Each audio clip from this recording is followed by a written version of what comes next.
at least 19% of the African continent is Catholic. We have about 80,000 sisters and religious men who work in hospitals and clinics. So the church builds schools to bring about intellectual liberation of the people. The church in Africa, in my opinion, is the single most impactful institution on the continent. Charles Palmer Buckle is my name. I am 72 years old, currently the Metropolitan Archbishop of Cape Coast in Ghana. What is SECAM? SECAM is the acronym for Symposium of Episcopal Conferences of Africa and Madagascar. SECAM, S-E-C-A-M.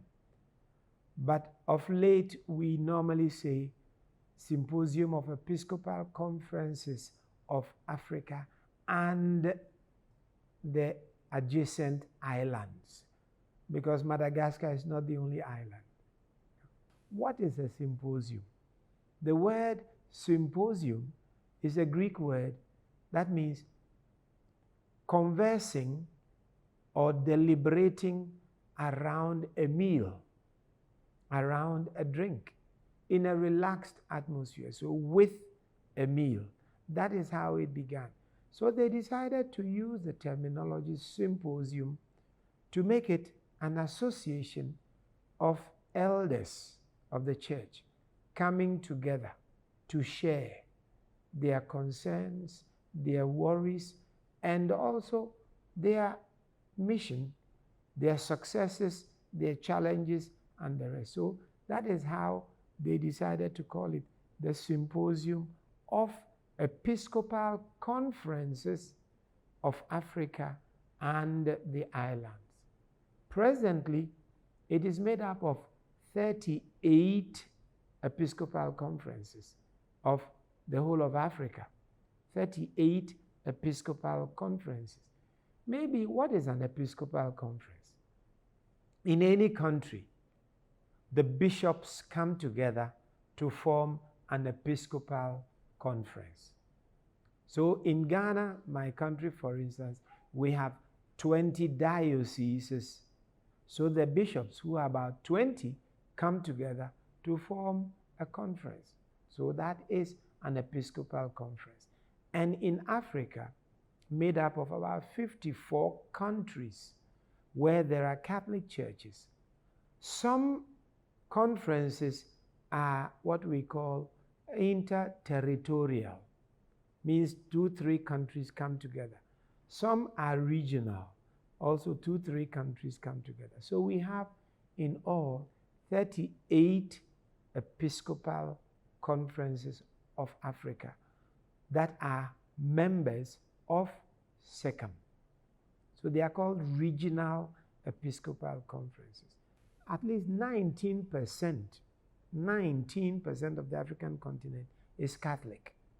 Africa is a very young continent. About 65% of the population of Africa is below the age of 35.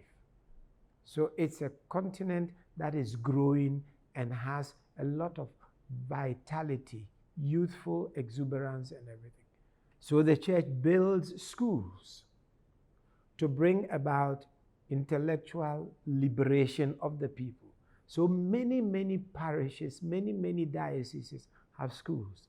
My own diocese of Cape Coast can boast of about 450 schools in the remotest villages.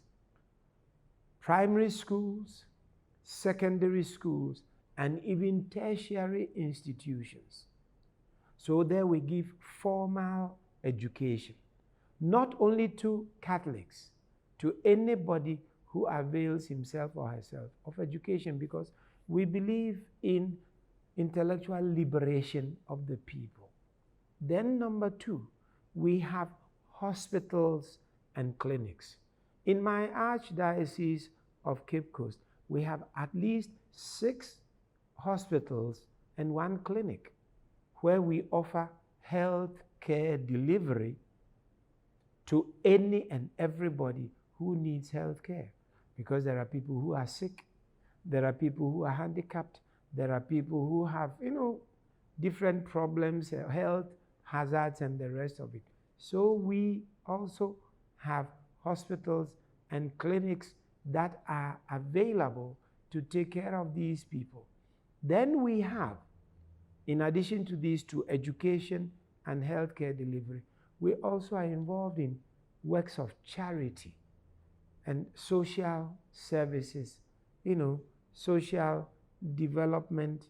We are involved in helping people, to taking care of the poor, the needy, the marginalized, the migrants, the refugees, the displaced persons, lepers, name it and all. So these are three important, indispensable responsibilities of evangelization. In many African countries, the church is involved in making sure that there is political, freedom of the people. Elections are free and fair. We go monitoring these things. The church in Africa, in my opinion, is the single most impactful institution on the continent. We have about 80,000 sisters and religious men who work in hospitals and clinics, who work in social services, who are involved in, women empowerment, youth empowerment programs, who are involved even in agricultural development in their own countries. Then we have Catholic teachers. Let me say this, that we bring employment to thousands of teachers because of our Catholic schools, to thousands and thousands of doctors, nurses, healthcare workers, to, a good number of people in social services. And we bring support also to the ordinary people and the rest. So I would say that the church is really acting as salt to bring a taste to life. It's really acting as light to help people break away from, prejudices, blindness of different kinds, intellectual, prejudice, and so on and so forth.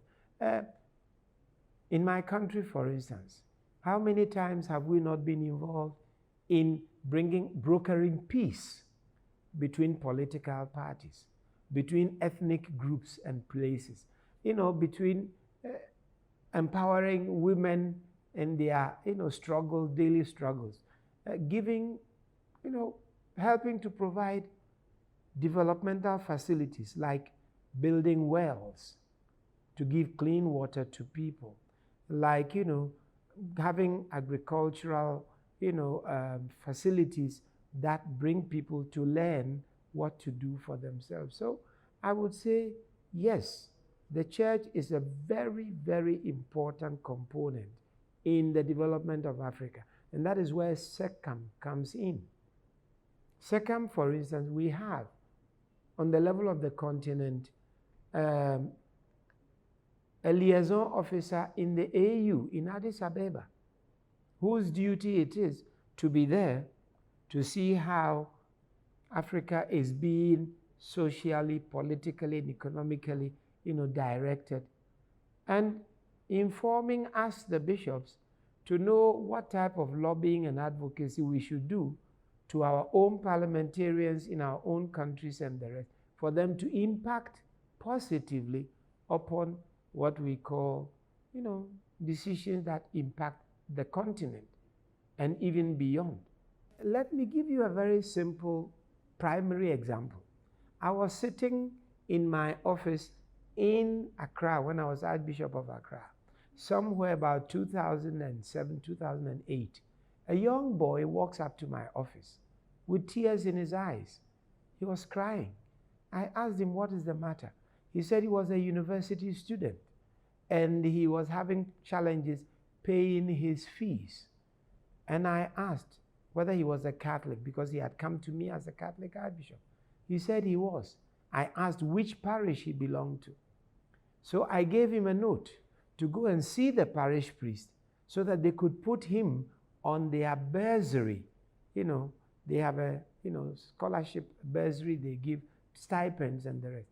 When he went, the parish priest called me to say they have already distributed their bursary and they would put him on the next year's.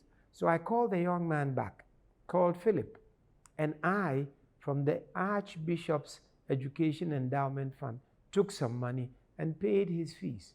I told him, as soon as you get the university, pay the fees, send me back the receipt. Prompt. When he got there, he paid, he sent it to me by WhatsApp. This young man, we helped him, the parish helped, I also helped from the Archdiocesan Education Endowment Fund. He went on to make first class in mechanical engineering. And I got so interested in the young man, how active he was in church, how serious he was. I connected him with another person I know in the United States of America, where he was offered scholarship to go to North Carolina University to do postgraduate. As I talk to you now, he has won about 5 awards from the university where he is into nanotechnology, something I had never heard of before. And now he is the pride of the university. He has been loaned to 2 big companies in America, and they are helping him to do his doctorate degree. This is just one of the success stories. I can give you another one, personal, of a woman who was having challenges with having childbirth. And I had to direct her to one of our clinics. They did her total examination and everything. And then finally, they asked her to see one of the doctors who could help find out what was her health problem, health challenge. As I talk to you, she's a mother of, 2 or 3 children.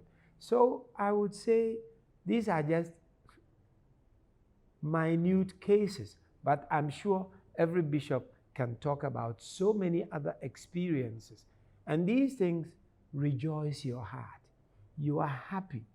Any bishop is happy that at least you did not curse the darkness. You lighted a candle.